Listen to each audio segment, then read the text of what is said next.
The humid air hung heavy, thick with the scent of salt and the promise of rain. I stood on the ramparts of Vasai Fort, the ancient stones cool beneath my fingertips.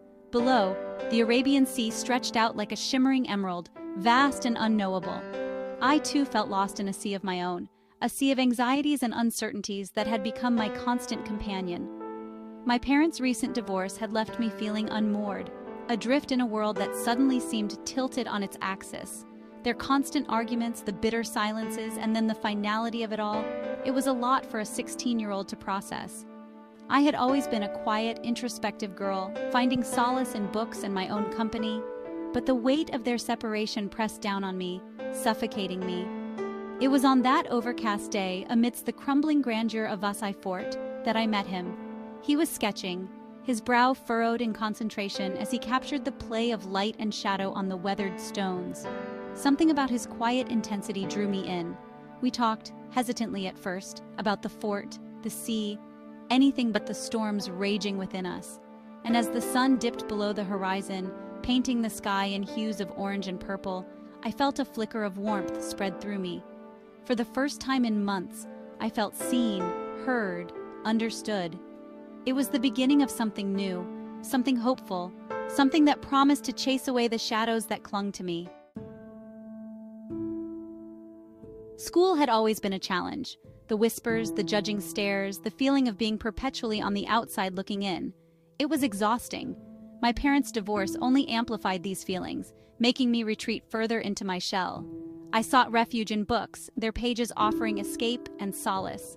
Jane Austen became my confidant, Elizabeth Bennet, my role model. Their stories, filled with love and heartbreak, hope and resilience, resonated with me deeply. They reminded me that, even in the face of adversity, there was always the possibility of a happy ending. But real life, I was learning, was far more complicated than fiction. The pain of my parents' separation lingered, a dull ache that refused to subside. I found myself pushing people away, afraid of getting hurt, afraid of reliving the pain of abandonment. And then I met him. He was different. He saw past my walls, my defenses. He listened, really listened, as I shared my fears and insecurities. He made me laugh, something I hadn't done genuinely in what felt like forever. With him, I felt a sense of ease, a lightness I had forgotten existed. Our encounters at the fort became more frequent. We would spend hours exploring its hidden nooks and crannies, sharing stories, dreams, and fears. He told me about his passion for photography, his desire to capture the beauty of the world through his lens. I, in turn, shared my love for literature, for the way words could transport you to different worlds and make you feel less alone.